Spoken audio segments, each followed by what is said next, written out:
Dear Godfathers, here comes Liu Ruyan once again. This is the finale that garnered an interstellar level of likes. If you're looking for a satisfying read, make sure you're comfortably seated. Enjoy it slowly. Back in university, I am the aloof campus belle, Liu Ruyan. Had a passionate and turbulent romance. Unfortunately, luck wasn't on our side. We never made it to a happy ending. The ending was rather bleak.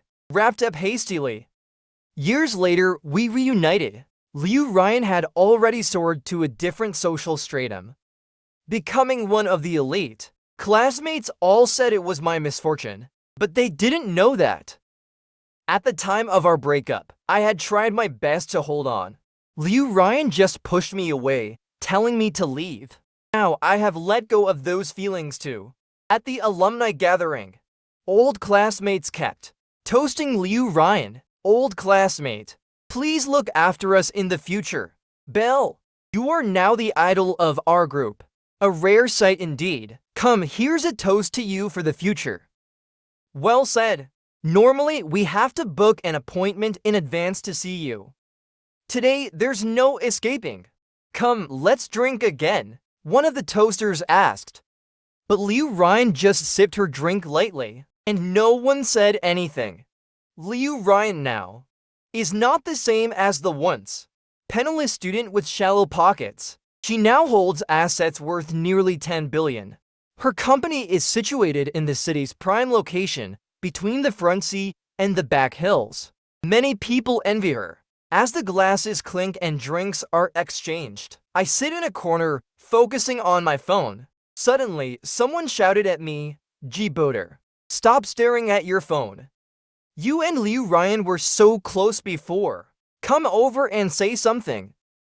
Someone nudged her twice from the side, with a knowing look. Liu Ruyan is sitting next to Mei Jibo now. G-boater is just an old story from way back. Everyone's eyes were on me. Between Liu Ruyan and Mei Jibo, shifting back and forth. I looked towards Liu Ruyan, who was surrounded by admirers. She was looking at me too. We were silent. Neither of us spoke first, even though we used to talk about almost everything. Liu Ruyan and I were neighbors. We grew up in the same courtyard. When we were 4 or 5 years old, I was playing with a cotton doll, when I heard sharp cries from the house next door, mixed with abusive words. I was so scared that I started crying and ran home to find my mom. My mom held me and went over to confront the neighbors. When she knocked on that tightly closed door, I immediately saw Liu Ruyan standing in the shadows, her body covered in bruises. Even as a child, she was very quiet. So quiet that it bordered on numbness. With so many wounds on her body, she didn't even flinch, as if she felt no pain at all. My mom squatted down on the ground, rolled up her sleeves, and scolded Liu Ruyan's father. In her younger days, my mom was known as a fierce woman in the whole area. Her reputation wasn't the best, but it carried a lot of weight. No one dared to mess with her. Even my dad would hang his head, sitting on the doorstep of the old house sighing. With my little legs, I wobbled my way over to Liu Ruyan. I cupped her face with my small hands, blowing gently on her cheeks. Blow, blow, blow, it'll be all better. Liu Ruyan looked at me with a blank expression.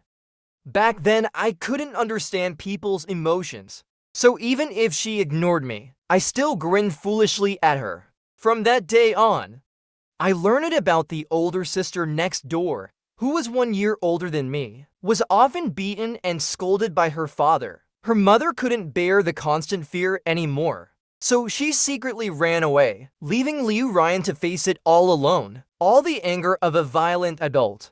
My mom felt sorry for her, so she often made me bring her food, and would take her out to play after school, hoping she would get beaten less. At first, Liu Ruyan was reluctant to interact with me, but I clung to her like a little koala, never letting go. Over time, she gradually started to respond to me. When we were in elementary school, a classmate twisted my ear. It hurt a lot, and I started crying loudly. When Liu Ruyan found out, she came over and gave that classmate a good beating. Of course, she also got some bruises. But seeing that classmate cry even louder than me, I instantly felt a deep admiration for Liu Ruyan. "Sister, you're amazing." Liu Ruyan blushed. "That's nothing. If they bully you again, just come to me." I remembered her words, held on to them. From that day forward, whenever something happened, I would think of her first. I'd run to her class and whisper secrets to her, ever since the first perfect score, to the first time I received a love letter, and finally, to the worries about the college entrance exams. She always comforted me like she did when we were young, helping me solve my problems, taking care of me as I grew up. When did it start? When did Liu Ruyan and I begin to drift apart? It probably began when Mei Jibo appeared. Liu Ruyan and Mei Jibo were in the same major. They had many common topics to discuss. So I went from having all of her to only having half. The alumni gathering was still noisy. A few unfamiliar alumni nudged me. "Come on, G Boater, say a few words. It's rare for everyone to be together. We're all old classmates. Why be so reserved? Hey, why are you looking at Liu Ruyan? Don't tell me you're still hung up on her?" I was pulled up and pushed towards Liu Ruyan. I almost hit the corner of a table, but Liu Ruyan reached out a hand to shield my back. Yet she didn't get too close, as if it was really just out of courtesy. I wasn't used to being surrounded and stared at like this. I denied it, saying Liu Ruyan and I were over, and that I was already married. As soon as I finished speaking, I saw Liu Ruyan's hand suddenly twitch. The room fell silent for a few seconds, but soon it became lively again. No one was willing to let this fun end so quickly. Yes, fun. After so many years since graduation, the successful ones had success, the famous ones had fame, and someone like me, who had achieved nothing, naturally became the object of everyone's jokes and amusement. You are different from others. You don't look like someone who's married. I know you care about your face, but you can't just make things up like this. Exactly. I said I really am married. They still didn't believe me. Look at you. If you were really married, why didn't you bring your wife over? So where's your wife? I thought for a while and whispered, she's a bit busy. She can't come over for now. Some people started to believe it. Even Liu Ruyan had loosened up a bit from her previous stiffness. Someone still wanted to say more, but was stopped by Mei Jibo with a smile. All right. Everyone should stop asking about others' private matters. Let's focus on drinking. After today, who knows when we'll meet again? Mei Jibo's words now carried weight. Since she said so, everyone naturally stopped pressing me. In the evening, people left in 2s and 3s. In the end, only Liu Ruyan, Mei Jibo, and I remained. Liu Ruyan didn't speak to Mei Jibo. Instead, she turned her head and walked straight towards me. Every step she took, I took a step back. When she stopped, she asked, "Are you that afraid of me? Come, I'll take you home." I said, "No need. Someone will come to pick me up in a while." Liu Ruyan's expression darkened slightly. She probed, "Is it your wife?" But Mei Jibo couldn't wait any longer. She walked directly forward, intimately took Liu Ruyan's arm, and said, "Just let Liu Ruyan take you. Anyway, we have nothing else to do. There's no harm in seeing you off." I still shook my head and repeated, "Someone will come to pick me up soon. You guys go ahead." Liu Ruyan seemed to have lost her patience. She directly shook off Mei Jibo, stretched out her arm to grab my wrist, trying to pull me away. Just when I didn't know what to do, the person who came to pick me up finally arrived. A pitch-black Maybach with hazard lights on pulled up at the steps outside the Yi mansion. The legendary Starbucks finally showed up. The car door opened. Zizunner hurriedly ran over with an umbrella. It was then that I realized, unbeknownst to me, A light rain had begun to fall. The drizzle was so fine. It made people feel as if they were wrapped in mist, damp all over. You had to look closely at the ground to realize it was raining. Zunner walked up to me, softly asked if I was Mr. G. I nodded and she sighed in relief. Get in the car, I'll take you back. She saw Liu Ruyan. Liu Ruyan also saw her. But Zunner didn't seem to want to exchange pleasantries with Liu Ruyan right now. She merely raised her hand as a greeting. I pulled my wrist out of Liu Ruyan's hand and followed her into the car. Actually, I'm not very familiar with Zunner. I'm also not good at dealing with these high society types. So I could only play dumb and sit quietly in the car. But Zunner was quite talkative. She proactively brought up, the last time we met briefly in the UK. You probably don't remember me. I said coldly, I remember, your name is Ziran, from the Shao group, and you were with me in District Pink. You're quite impressive.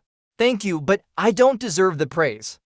My achievements are nothing compared to hers. It's not easy for you to return to the country. The Starbucks has been arranged. If you need anything, just contact me. Okay, thank you. Besides attending the alumni gathering upon my return, the most important thing is to go home and see my parents. I haven't seen them for half a year. Zunner initially wanted to escort me upstairs, but my parents were already waiting for me outside the apartment. So she turned the car around and left. I looked at my foster parents. They seemed a bit older than before. I shouted Mom, Dad as cheerfully as I could. I'm back. Then I held each of them by the hand, and amidst their repeated "It's good that you're back," I stepped into the home I had left 6 years ago. Inside, the table was already covered with all my favorite dishes. I wanted to run to grab the chopsticks like I used to, but I noticed the chopsticks were already set out. I felt like crying a little, perhaps because I was moved. It seemed like it had been so long since I had a warm moment like this with my parents. They knew I had attended the alumni gathering and they subtly brought it up. Did you have a good time at the gathering today?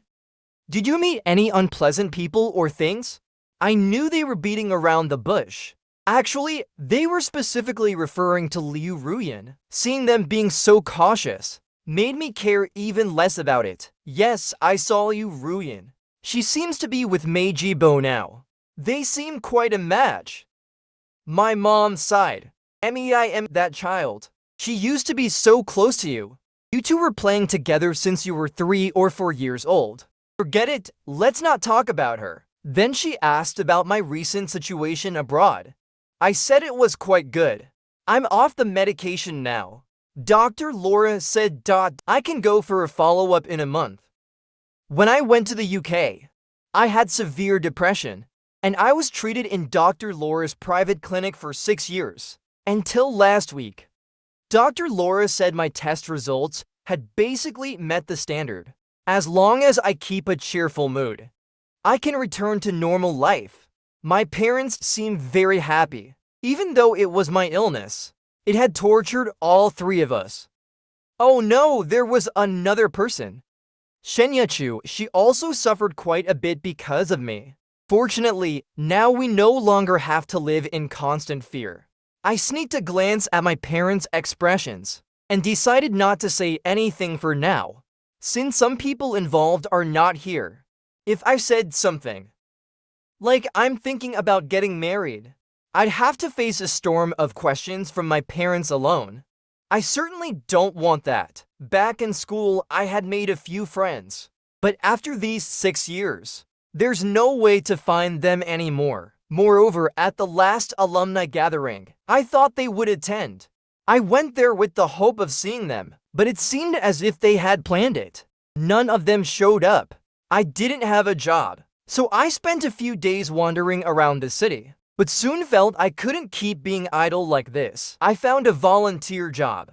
It happened to be the weekend, working as a volunteer at the museum, taking promotional photos, and guiding tourists around.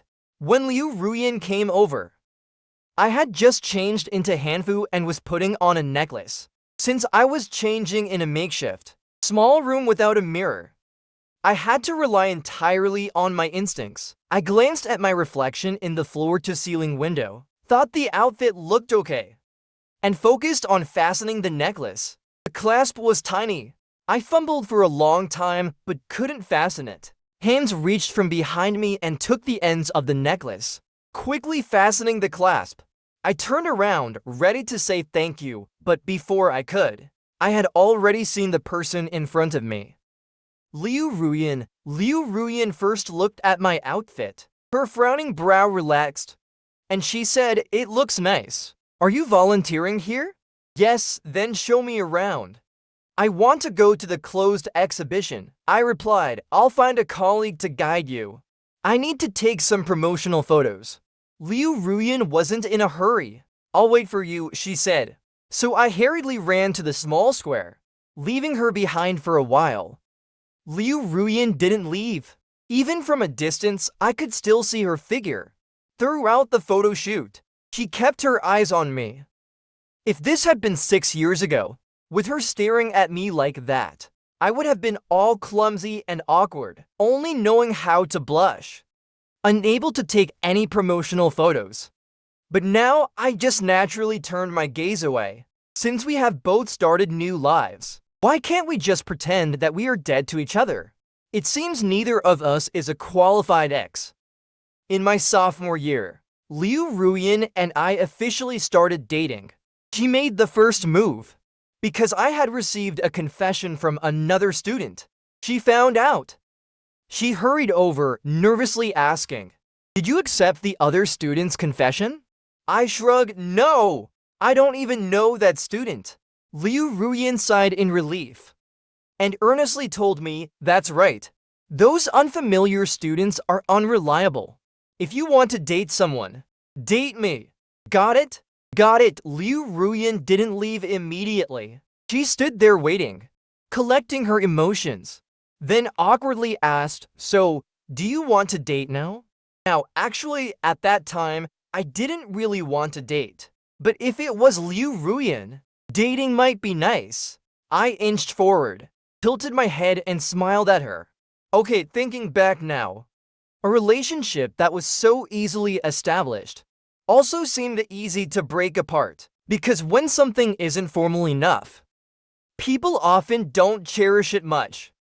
If our relationship had started with her holding a bouquet of fresh flowers under the small, colorful lights on the playground, amidst the cheers and congratulations of many classmates, would the outcome have been different?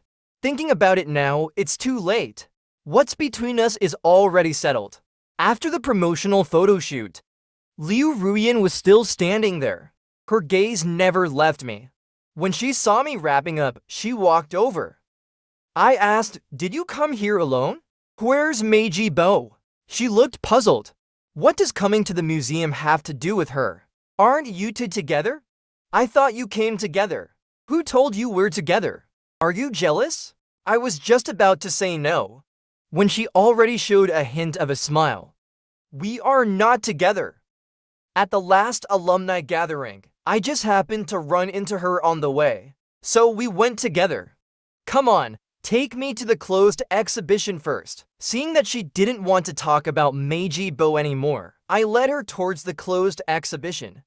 As we walked, she suddenly asked about the person who came to pick me up last time, Zunner. "How do you know each other?" I thought for a moment and decided to tell the truth. "Actually, we're not that familiar. She just knows my wife. My wife was on a business trip in Switzerland, so she asked Zunner to pick me up." Before I could finish, I saw Liu Ruyan fall to steps behind and stop. I turned my head, confused. Her face had lost all color. Her lips opened and closed several times before she finally made a sound. "Wife?" she asked in a faint voice. "What?" "Wife, I realized. Last time when I said I got married, she and her friends probably didn't really believe it. Do I really look like someone who wouldn't be married?" Looking at her expression as if she had been abandoned by a heartless person, I spoke calmly. Liu Ruyan, did I say I wasn't married? She gave an awkward smile. If you're just using marriage as an excuse to distance yourself from me, then you should know she hooked her index finger around the necklace on her neck. The very same one she had helped me put on just a short while ago. The pure gold chain held a sparkling diamond ring. I said, "This is my wedding ring." I was afraid of losing it, so I always wear it. Liu Ruyan, I didn't lie to you. Nor was I just saving face at the alumni gathering. Fallen leaves swirled into the wind, stopping by my feet. After what felt like an eternity, I heard her speak mechanically. When did it happen? Not long ago. Specifically, it should be last month. But it didn't seem necessary to explain such details to Liu Ruyan. Not long ago, Liu Ruyan seemed unsteady on her feet. Jiboda, do you know? Meijibo is not my boyfriend. He wasn't before, and he never will be. I know he likes me, but I've never agreed to be with him. Do you know why? I looked at her. Without saying a word, she spoke slowly, emphasizing each word. Because I was waiting for you to come back. Jiboda, I waited for you for 6 years. And you got married. She covered her face, standing on the small square as the evening approached, amidst people coming and going. She demanded, "How could you do this?" I kept my head down, staring at the ground. It took me a long while before I finally said, "I didn't know you were waiting for me. Weren't you the one who told me to get lost?" And I cautiously glanced at the passers-by, speaking in a voice only she could hear. "And didn't you despise me?" "I didn't. How could I despise you?"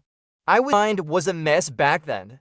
I felt like all your troubles happened because you were tricked into finding me. Whenever I saw you, I felt guilty. Breaking up with you was something I said out of confusion. It was just a moment of lost clarity. I never intended to leave you. Never. After being with Liu Ruyan, she treated me even better. She would run across half the school to our classroom just to pick me up after class. When I was lazy and didn't want to go to the cafeteria, she would order takeout for me. My course selection speed was not good, so I'd sit by the computer early waiting. But to help me, she had already gone through all our majors textbooks, then highlighted key points and found online courses for me.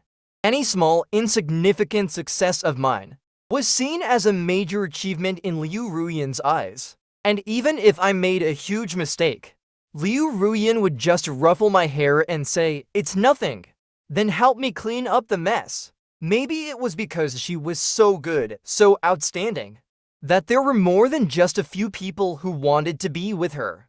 The first time I learned about Meiji Bo's existence, I didn't pay much attention, even though Liu Ruyan spent a lot of time with her, discussing our specialized courses. She wasn't as focused on me as she was when we were kids. But I knew.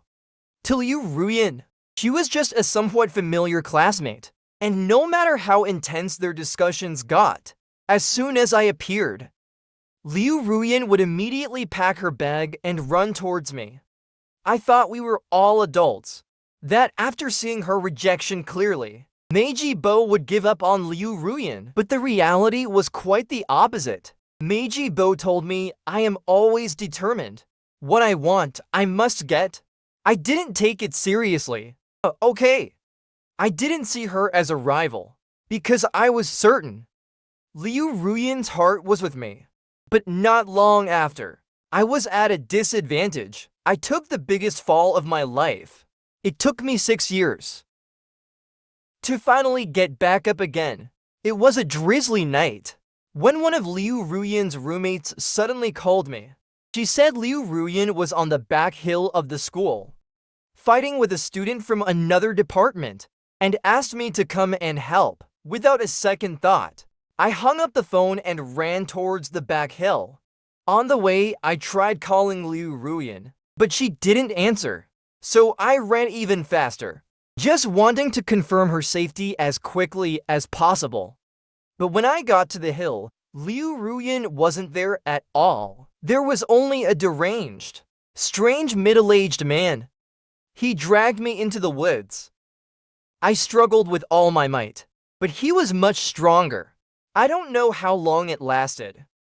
Until Liu Ruyan finally found me. I was lying on the ground. No matter how hard I tried, I couldn't spit out.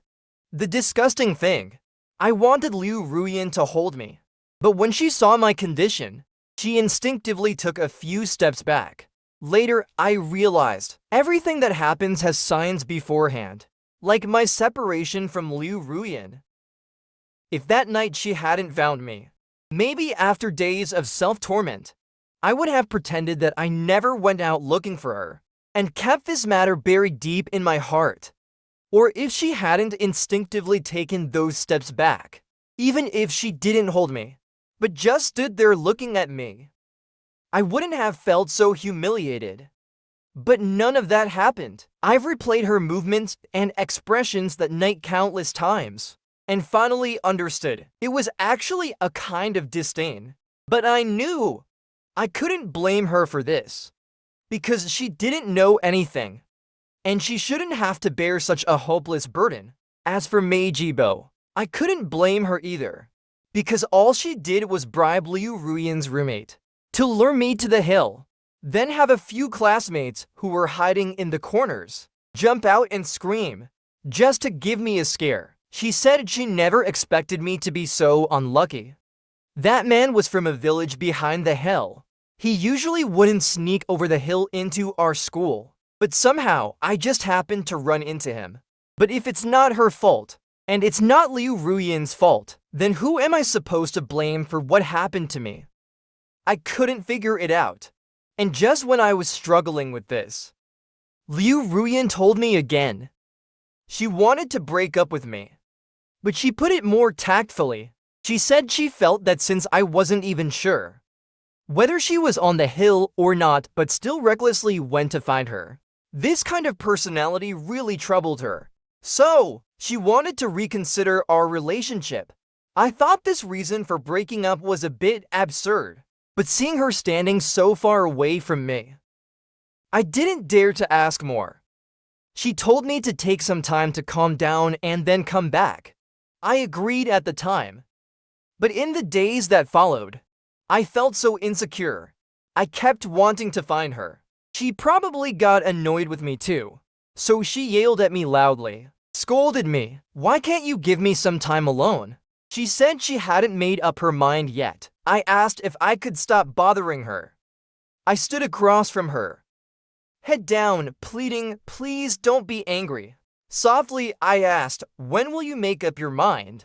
She threw her backpack to the ground and said, I can't make up my mind anymore. Seeing you now just makes me sick.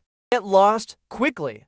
I shivered and ran away as fast as I could. At that time, I was about to graduate, and in the dorm, in my despair, I did something to hurt myself. Luckily, a roommate who came back to grab something saw me. They rushed me to the hospital, barely saving my small life. When I woke up in the hospital, I saw my mom's cheeks stained with tears, and my dad with his hands pressed against his forehead, sitting on a chair sighing over and over. To this day, I still don't know if they knew about what happened at school. All I know is when my mom saw I was awake, she asked gently, baby, how about mommy sends you to England? Your uncle is there, he can take care of you for a while, and we'll never have to see those annoying people again, okay? I hid in her arms and cried until my throat was raw. I said, Mom, it hurts so much. The first 2 years in England, my mental state was not good. My uncle made an appointment with a psychologist for me. Every weekend, I had to go to Dr. Laura's clinic. It wasn't so much therapy, as it was an unconventional kind of conversation. Dr. Laura would often tell me fairy tales and also stories filled with legendary historical events. She would also talk about the universe, about the Renaissance, and about the little lame dog she had adopted herself. The little dog, though limping and running slowly, could still eat heartily and would chase a ball around the yard. Whenever I came home from work, she would run toward me, her ears flapping like jelly. Dogs are the most healing creatures in the world. I also like dogs. Nodding in agreement. Without dogs, the earth wouldn't turn, Dr. Laura said. And you must also eat well. Be a little more optimistic. You are the most handsome Eastern man I have ever met. Anyone who makes you cry will be punished by God. My spirits lifted instantly. Later, every time I went to Dr. Laura's clinic, I felt like a normal person. I wasn't going for therapy, just to visit a friend who was great at conversations. Shen Youchu also met Dr. Laura in her clinic. She was her aunt. They didn't usually keep in touch, but on a rare occasion, she was driving by to deliver a set of recently purchased ruby necklaces to Dr. Laura. At that moment, Dr. Laura had just gone to the bathroom. I was standing by the window, observing a pot of sensitive plants she kept. Shen Youchu stood by the door, knocking on the door frame. I turned around and met the gaze of this girl in a white dress. She seemed stunned, not saying a word, just staring at me with her affectionate, peach blossom eyes. Looking somewhat silly, my hand accidentally touched the sensitive plant, and its leaves closed tightly. Liu Ruyan stood still for a long time and spoke again, her voice still hoarse. She asked, "Is there still a chance for us to make amends?" I shook my head lightly. She seemed to age instantly. Hunched over, she staggered away. Around 8 p.m., my phone rang. I thought it was Shen Youchu, since she had been calling me every night these past few days. But when I answered, I realized it was an unfamiliar voice. Ji Boda. Liu Ruyan is drunk. She's been calling for you nonstop. Can you come pick her up? I said it wouldn't be appropriate for me to pick her up. I'm married now. And besides, if no one's with me, I don't really feel safe going out at night. On the other end of the line, Liu Ruyan was already yelling and grabbing the phone, crying and saying, "Boater, please don't leave me. I beg you." I hung up the phone. Not long after, the phone rang again. This time it was Shen Youchu. Shen Youchu was very happy as she said, "I'm coming back to the country tomorrow. Do you need me to pick you up?" "No, but I need you to wait for me at home. My parents will be there. If you come, make sure to dress warmly." What can I say? Some people, even when coaxing a boy into marriage, don't visit his parents first. If I were there, my dad would definitely give you a good scolding. Shen Youchu laughed. I didn't think it through. I'll soon be coming to apologize sincerely. Husband, please put in a good word for me with your father-in-law, okay? Then you'd better get there early, alright? I said, Shen Youchu, I'll be waiting for you at home. Shen Youchu and I first met at Dr. Laura's clinic, and that was the beginning of everything. The world suddenly seemed small, as if it was just the size of a single neighborhood. Shen Youchu and I were like neighbors who couldn't help but see each other often, bumping into each other. When I was on my way to the art studio, I ran into her again. It was raining at that time, and I slipped on the road. After I fell, I didn't get up immediately. Instead, I just sat there on the ground for a while. It wasn't that I didn't want to get up, but suddenly everything went dark in front of me. There was also a long ringing sound in my ears, like an auditory hallucination, or maybe just tinnitus. In a very short time, I could neither see nor hear, but I could feel. The dirt under my hands pressed against the ground. My pants were wet too. I didn't know what to do until a pair of hands grabbed my waist and lifted me up. The chaotic sounds turned into Shen Youchu's stern scolding. Get back to the side of the road. What are you doing? It's still raining. Do you want to catch a cold? I didn't immediately recognize her voice. I only felt that a kind person had helped me up. I must have looked awful. She seemed scared. I pleaded with this kind person. Can you help me? I can't see. Shen Youchu immediately scooped me up and rushed me to the hospital. Later, I found out that it was just a depressive episode, a state of mental instability. In reality, I could see, and I could hear, but my mind was not functioning properly. I thought I was blind and deaf. Youchu took me to the hospital. I felt she was a kind person, and unknowingly allowed her to get closer. She noticed my silent consent, so she pressed forward step by step, narrowing the distance between us inch by inch, until Youchu said she wanted to be my girlfriend. That's when I began to feel afraid. Unfortunately for me, Youchu was already well prepared. I had no way to escape, so I reluctantly started telling her about my past. I even told her that I didn't get my university degree, so I was a complete failure. I said, once you know the real me, you won't want to be with me anymore. I tried to use my shameful past to scare her away, but she just held my hand tighter, resting her chin on my shoulder, with a hint of obsessive persistence. Trying to scare me away? No way, she replied. I just like you even more now, no matter what you were before. I don't care at all. This is cause and effect. People only seek to enjoy the moment. The past and the future don't matter here. They are meaningless. Don't tell me those useless things. Just tell me directly. Do you agree to be my boyfriend or not? I was in her arms, feeling blank for a while. Eventually, I conceded, all right, if you don't mind. She tilted her head, gently nibbling on my earlobe, and stopped me from speaking further. Youchu, this person, had a character completely different from Liu Ruyan. She was often gentle and smiled, rarely arguing with others. But deep down, she was not someone to be messed with. After we started living together, I often saw people who claimed to be secretaries or assistants coming to the house. They would greet me politely and then nervously enter the study.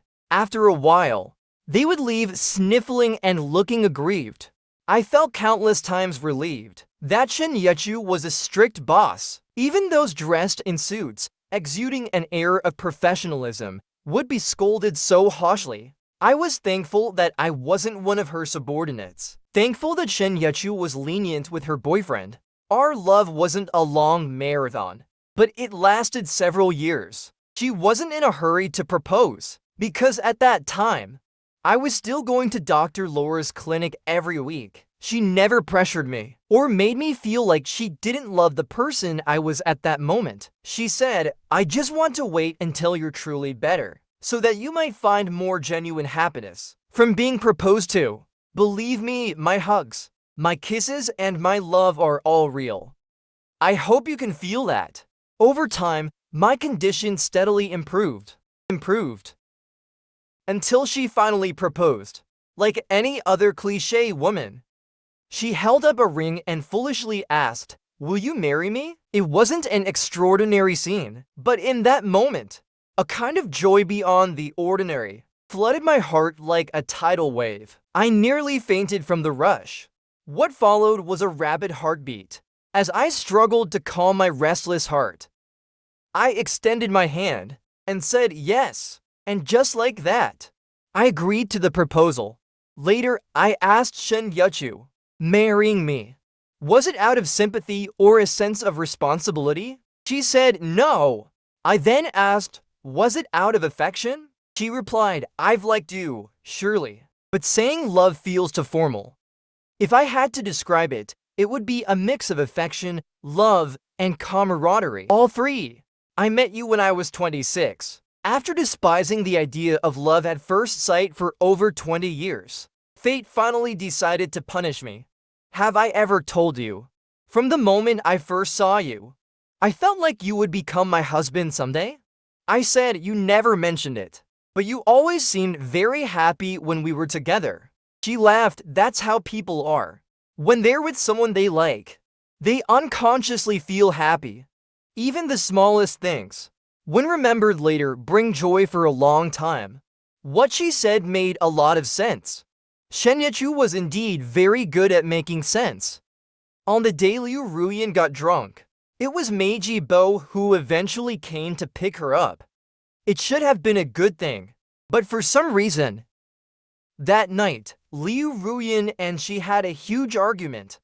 The specifics were unclear. All I knew was that Meiji Bo left Liu Ruyan's house in tears.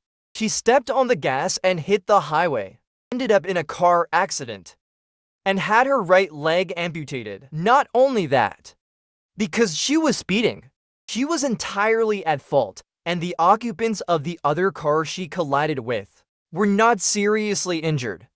But they clung to her, demanding millions, and threatening to sue her. Having lost her right leg, she was now entangled in more trouble. For a while, she was overwhelmed with troubles. Liu Ruyan didn't help her, but from that day on, Liu Ruyan seemed to become a bit despondent. I didn't pay much attention, because Shen Youchu had finally returned. She was carrying a small suitcase, wearing a long coat. Looking travel-worn, she knocked on the door. The moment she saw me, she hugged me tightly. "Sorry to keep you waiting," she said. I wrapped my arms around her waist, feeling elated. "No, not at all. You came back just in time." My parents knew I was with Shen Youchu, but they didn't know we had secretly married. As expected, when they heard we had already registered our marriage in England, my dad began pacing the room, looking for a feather duster ready to teach us a lesson. I wanted to say a few good words on Shen Youchu's behalf, but Shen Youchu's approach was much more effective. With just a few words, she managed to calm my dad down and promised that we would hold a proper wedding both in England and here at home. With an extra person in the house, things were even more lively. Shen Youchu was playing chess with my dad, being completely defeated piece by piece. Yet she didn't show any frustration, sitting steadily like a rock. Smiling, she said, "You still have the upper hand, Dad." I came out of the kitchen with the fruit I had cut, and just happened to hear her say that.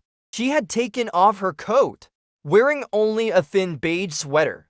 She looked both refined and composed. I found it hard to describe the feeling of that moment. It felt as if all the missing pieces of time had been restored. My heart was completely filled. After Shen Youchu returned to the country, she was very busy. When I was still asleep, she would kiss my forehead and tell me where she was going. I would mumble in response, but after waking up, I had forgotten most of it. The only memory left was something like, "I have a lunch meeting and will inspect the place. I'll be back in the afternoon." Even piecing together the phone calls was difficult. After getting up, I didn't have much to do, so I took on the task of grocery shopping. After Shen Youchu returned to the country, the person accompanying her on her trips became me, and Zizunner's former driver was left for me. A convenient gain. I was pushing a shopping cart aimlessly through the vegetable section when I suddenly heard a familiar voice. "Did you hear? Liu Ruyan and Meiji Bo broke up." "What do you mean broke up? Were they even together?" Of course, didn't everyone say that Meiji Bo was Liu Ruyan's boyfriend? All rumors. Liu Ruyan never admitted it herself.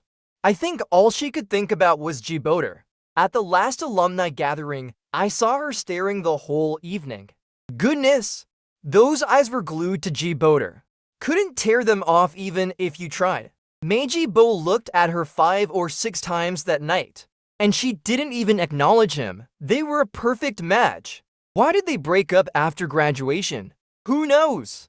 If they hadn't broken up back then, Jiboter would be in a great position now. Right? Who would have thought the quiet Liu Ruyan would now be the most successful among us? The last time, she donated 100 million to the school, remember? She can be quite generous. Just goes to show, Jiboter didn't have that kind of luck. I kept my head down, pretending to be interested in the carrots. The two of them slowly walked away, continuing their conversation. I wasn't interested in interacting with my old classmates anymore.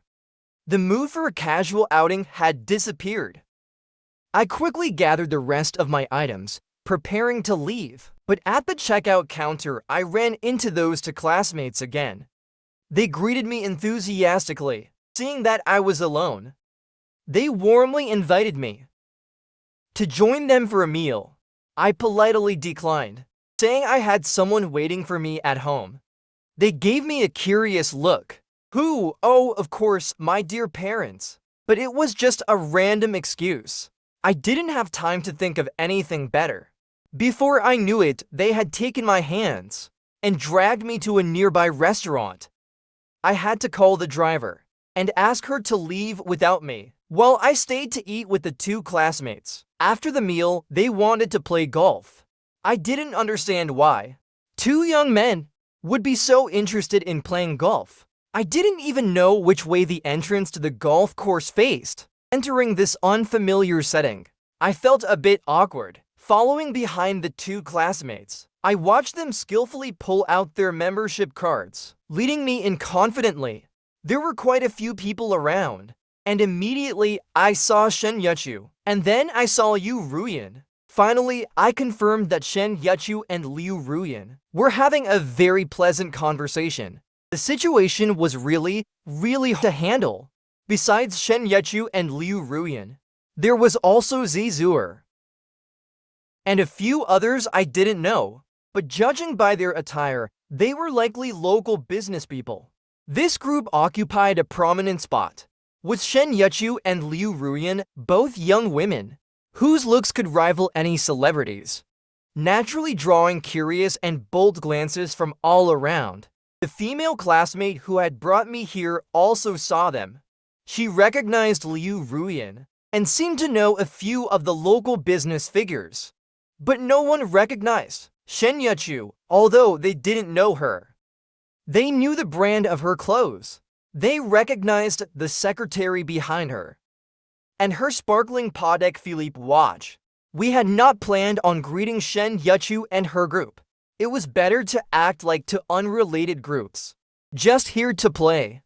But at that moment, Shen Youchu looked up and noticed us from a distance. She looked at me twice, and then smiled warmly, calling out to me, "Come over here." My classmates, full of confusion, were probably trying to guess whom she was talking to. I lifted my foot and slowly walked over. She touched my face and said, "It's so cold. Why didn't you wear another layer?" While speaking, she picked up a coat nearby and draped it over my shoulders. Then she held my hand, and with a smile, she introduced me to the group. "This is my husband, Ji Boda." Liu Ruyan's face suddenly turned very unpleasant. Most business people have sweet tongues. I bet they hadn't even gotten a clear look at me before they started showering compliments. One said, "What a refined demeanor." Another added, "A perfect match for Shen Youchu." With each comment, Liu Ruyan's face grew more and more unpleasant. It felt like no one cared about my discomfort at all, although I didn't particularly care what Liu Ruyan thought. Still, in this situation where the ex-girlfriend and current girlfriend are meeting, it's really hard not to feel awkward. My face felt like it was burning with embarrassment. I was just about to say something when Liu Ruyan coldly asked Shen Youchu, "Is this your husband?" Shen Youchu smiled softly. She looked at Liu Ruyan, then at me. "I admit it," she said. Then looking at Shen Youchu again, I said, "She's the one I mentioned to you before." Shen Youchu gave a short hum. Her brows furrowed as she glanced at Liu Ruyan. The previous admiration and approval she had for her quickly disappeared, leaving only dissatisfaction. She let go of my hand and asked, "Do you mind?" Without saying another word, Liu Ruyan did not refuse. The two of them walked away together, leaving me surrounded by the rest. The two classmates with me looked even more curious, their faces full of gossip and expectation. "You're so lucky. One like Liu Ruyan leaves, and another great beauty arrives. Did you save the universe in a past life or something? We thought it was a pity you broke up with Liu Ruyan, but turns out you found someone even better. So who exactly is this person? Is she mixed race? She's unbelievably beautiful. If I'm not mistaken, she seems to have blue eyes, but black hair. Her skin is so fair it's almost glowing. Absolutely stunning, no doubt. They continued one comment after another. They seemed to want to learn everything about Shen Youchu's past 3 generations from me. I was worried that Liu Ruyan and Shen Youchu might start a fight. So I had no interest in answering their curiosities. I just turned my head to look towards Shen Youchu. Unexpectedly, no one made a move. After saying a few words, Shen Youchu walked back, while Liu Ruyan glanced at her with a forlorn expression and stumbled away from the golf course. Actually, I never had any deep hatred for Liu Ruyan. Looking back over the years, from childhood to adulthood, she had always been kind to me. The only time she wasn't was during that period before our breakup.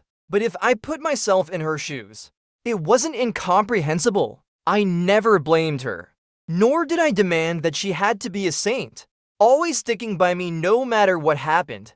It's just as the elders always say, words once spoken are like water spilled on the ground. I know she didn't mean to say those things about me back then. And in the days that followed, I understood. She was just momentarily annoyed and said it. But unfortunately, there is no way to turn back. Maybe when Liu Ruyan and I meet again in the future, it will be nothing more than a greeting and that's it. Not even able to remain friends. A 20-year relationship ultimately reduced to strangers. One can only sigh at how fate is as fleeting as water.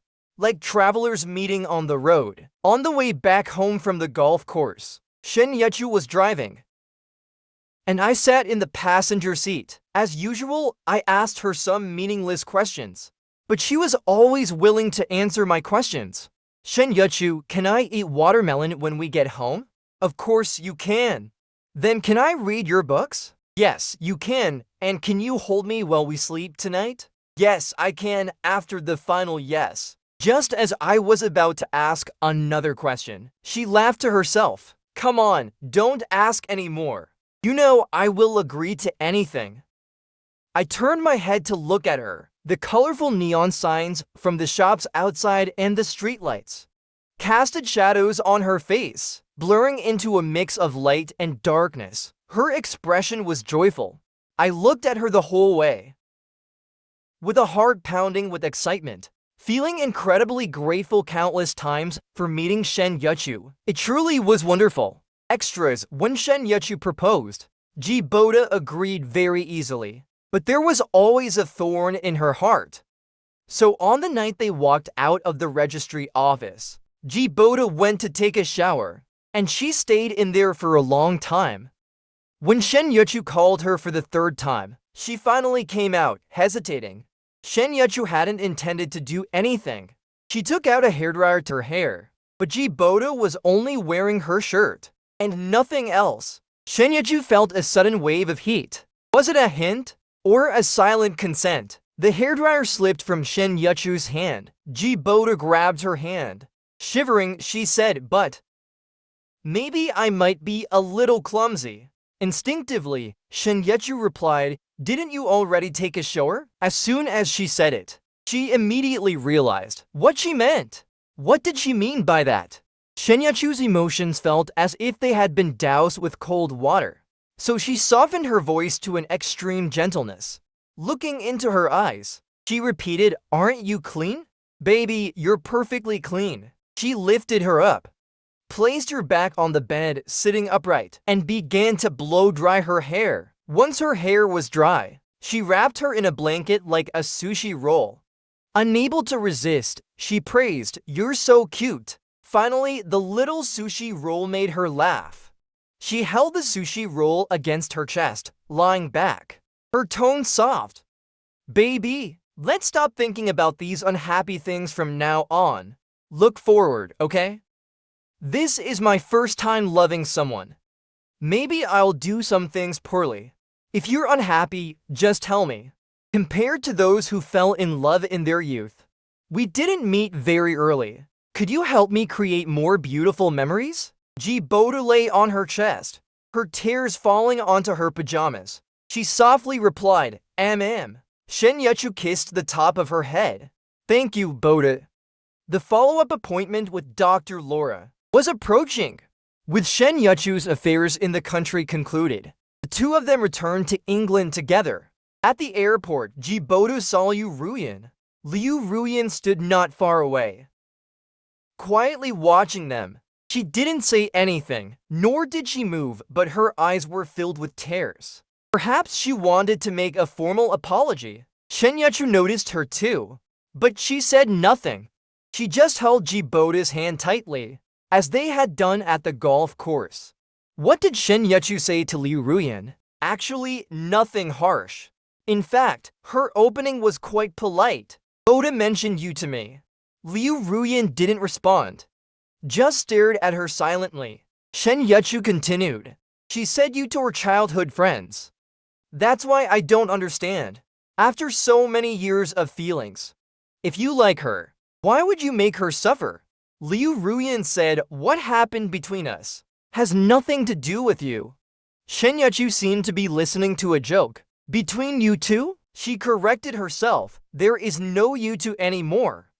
You are you and she is she. She glanced at the clear blue sky, suddenly reminiscing about the day she met Boda. The weather was just as nice then. But sadly, she was focused on a pot of half-wilted sensitive plants and wasn't interested in noticing me, a 1.89-meter girl with ABS. Do you know that during those 6 years she was being treated for depression in England? She took so many pills? 2,190 days. Once a day, 2 pills or more each time. You know antidepressants have side effects, right? Nausea, loss of appetite, insomnia. She experienced all of that. Liu Ruyan suddenly looked up at her. She had no idea Jibodo had depression. Shen Youchu continued as if talking to herself, though it was all meant for Liu Ruyan to hear. Have you ever seen her during an episode? She could see perfectly well, but she would believe she couldn't see anymore. Even though the sun was so bright and shining, she would easily trip over a stone under her feet and couldn't get up for a long time, only helplessly asking if there was anyone around to help. She often wakes up crying in the middle of the night, but doesn't remember what nightmares she had. Sometimes she has thoughts of killing herself. When she steps onto the balcony for some air, I'm on edge, my heart in my throat for hours, racking my brain to coax her back into the room. I try desperately to feed her with nutritious food, but no matter what, she just can't gain any weight. She cries, but it's not about any visible wound. Smiles, but it doesn't mean she's happy. Her emotions are chaotic. She can't manage to attend school, so she just takes time to sit in the art studio for an entire afternoon, watching those vibrant students, painting beautiful things on paper. Liu Ruyan, I admire your intelligence. I appreciate your ability to quickly accumulate vast wealth on your own, but you are not right for her. She has cried in my arms. Her laughter is like holding a broken puzzle. It took me 6 years to slowly piece her back together, bit by bit, and now she is finally whole again. I hope you stay away from her life. She will only be better off without you. Shen Youchu spoke slowly, one sentence at a time, and Liu Ruyan's face gradually turned pale, until finally, as if she couldn't listen anymore, she interrupted Shen Youchu's words. Stop talking. Shen Youchu, having achieved her goal, smiled gently and, in a good-natured manner, spread her hands. Alright, I won't say any more. Take care of yourself. Liu Ruyan watched as Shen Youchu walked back toward Jibodo, clearly feeling unwilling, but somehow unable to take a single step. It felt so dull to pretend like she knew nothing. Her mind was filled with memories of Boda from when they were young. That delicate, soft little face, always smiling, calling out to every elder she met, with a sweetness as if her words were dipped in honey. There wasn't a single neighbor nearby who didn't like her. As she grew up, the 2 elders of the Ji family still called her baby, cherishing her like the apple of their eye. If it weren't for her, she could have been countless times happier than she is now. Because of her, she endured so much suffering. Liu Ruyan felt a sharp pain in her heart. She couldn't help but imagine Boda's moments of illness. But even just imagining it felt unbearable. She glanced into the distance. At Boda, standing beside Shen Youchu. Boda wasn't great with words. No matter what anyone said, she would just nod and smile. But those smiles weren't forced. Occasionally, she would look up at Shen Youchu. And in the moment when Shen Youchu looked back, she would lower her head again, like a playful kitten that catches a human's attention, but then ignores them. Those silly humans, with a touch of innocent liveliness. Liu Ruyan finally understood how foolish she was to still dream of reconciling with her. Clearly, she had long since completely lost her. One night, Boda received a handwritten letter from Youchu. It began with "to Boda" and ended with "sweet dreams." It was the first time she had seen Shen Youchu write such a long letter.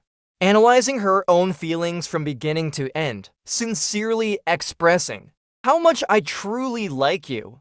At the end of the letter, she wrote, "It was your appearance that made me believe in love at first sight. Just as you said before, love is a feeling, and that's right.